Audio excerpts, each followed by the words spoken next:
देखिए भैया, रेलवे वाले बच्चों के लिए बायोलॉजी का एक और बेहतरीन कॉन्सेप्ट है। मनुष्य के आमाशय में कौन सा अम्ल पाया जाता है?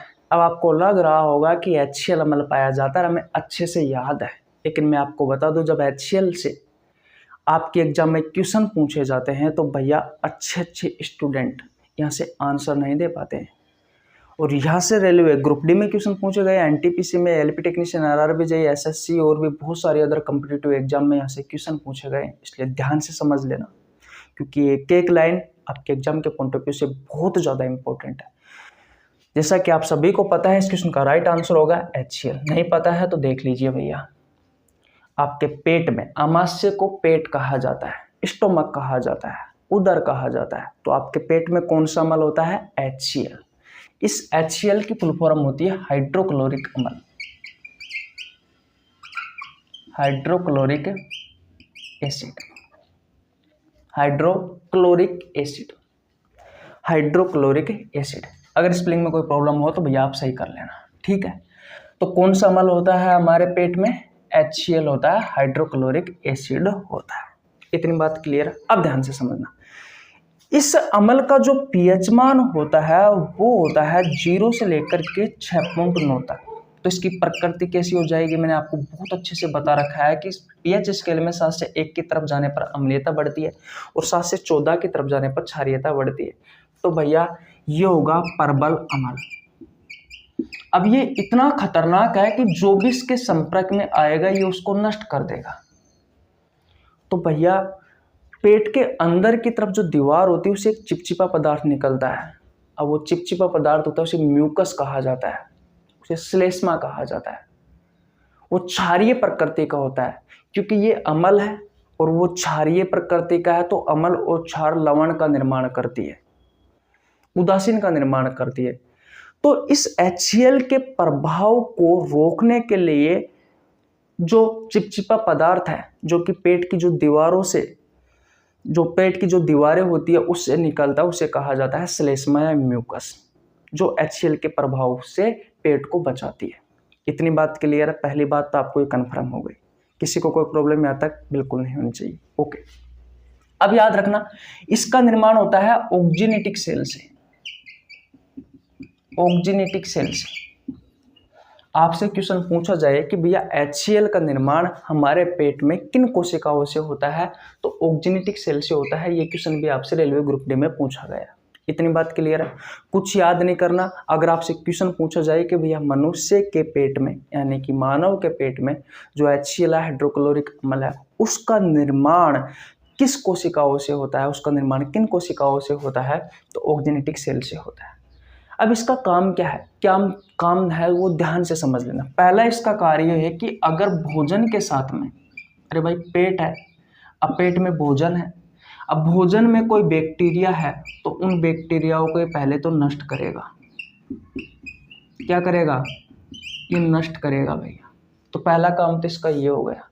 दूसरा इसका कार्य होता है कि हमारे पेट में कुछ निष्क्रिय अवस्था में एंजाइम होते हैं, कुछ निष्क्रिय अवस्था में एंजाइम पड़े हैं, तो उन्हें ये सक्रिय अवस्था में लाने का काम करेगा। ये सक्रिय अवस्था में लाने का काम करेगा, ताकि आप सभी को पता है जो एंजाइम होते हैं वो भोजन के पाचन में हेल्प करते हैं, भोजन के पाचन में सहायक होते हैं। तो अगर ये निष्क्रिय जो एंजाइम है, अगर ये सक्रिय अवस्था में कन्वर्ट नहीं करेगा, कौन? ये HCl, तो क्या वो भोजन का पाचन कर पाएंगे? क्या नहीं कर पाएंगे। तो याद रखना है, एक होता है प्रोरेनिन और एक होता है पेप्सिनोजन। ये दो एंजाइम होते हैं आपके पेट में, जो प्रोरेनिन को रेनिन में बदल देता है, अब ये सक्रिय अवस्था में है, और पेप्सिनोजन को पेप्सिन में बदल देता है। अब ये दोनों एंजाइम सक्रिय अवस्था में हैं, यानी कि अब ये काम करने वाली अवस्था में हैं, और ये दोनों प्रोटीन के पाचन में हेल्प करते हैं।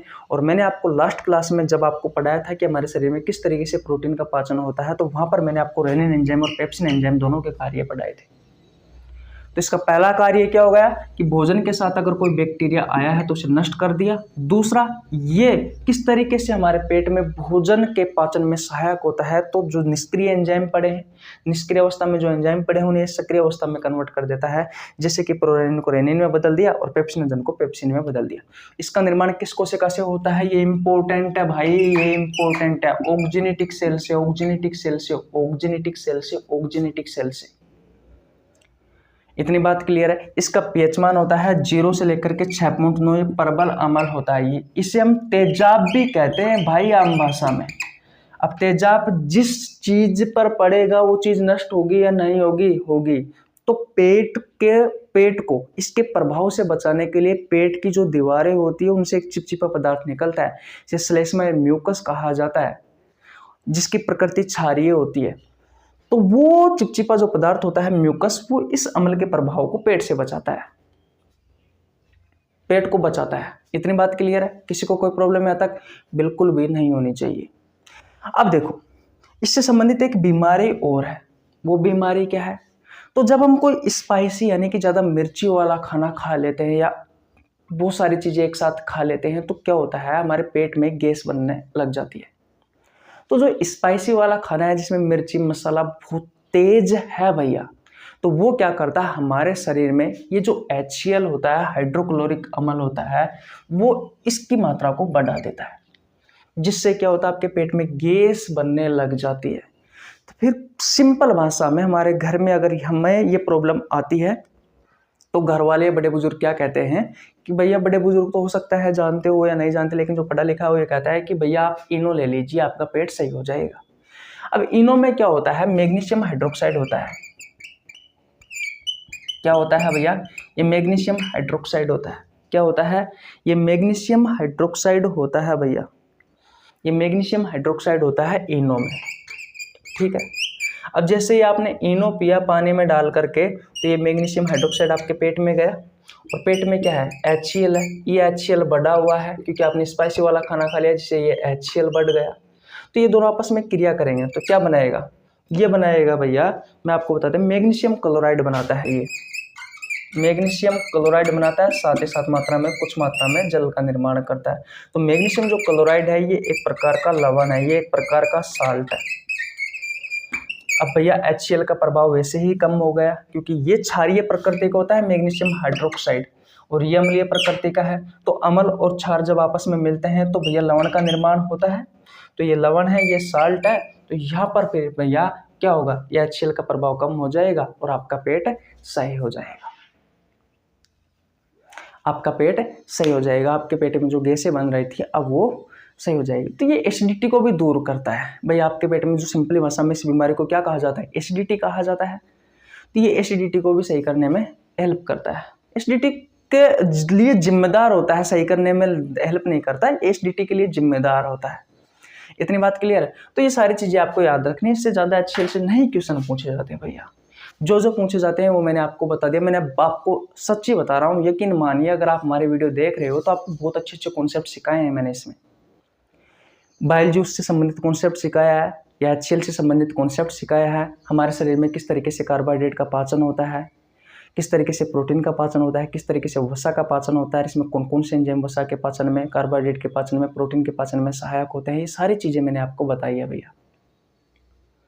तो नहीं पढ़ा है तो प्लेलिस्ट में जाइए, जा करके पढ़ लीजिए। बहुत ज़्यादा है रेलवे वाले बच्चों के लिए, तो रामबाण समझ लेना भैया। ओके, तो स्क्रीनशॉट ले लीजिए। मिलते हैं बाय नेक्स्ट वीडियो में। तब तक के लिए जय हिंद, जय भारत, राम राम। और हाँ, चैनल पर नया तो चैनल को सब्सक्राइब कर लेना। मैं जाऊँगा जब आप सब्सक्राइब करोगे, जब कर ले सब्सक्राइब। Okay, bye bye. अरे भाई मजाक कर रहा हूँ, अगर पसंद आ रहा है तो कर लीजिए, नहीं तो कोई दिक्कत नहीं है। Bye bye.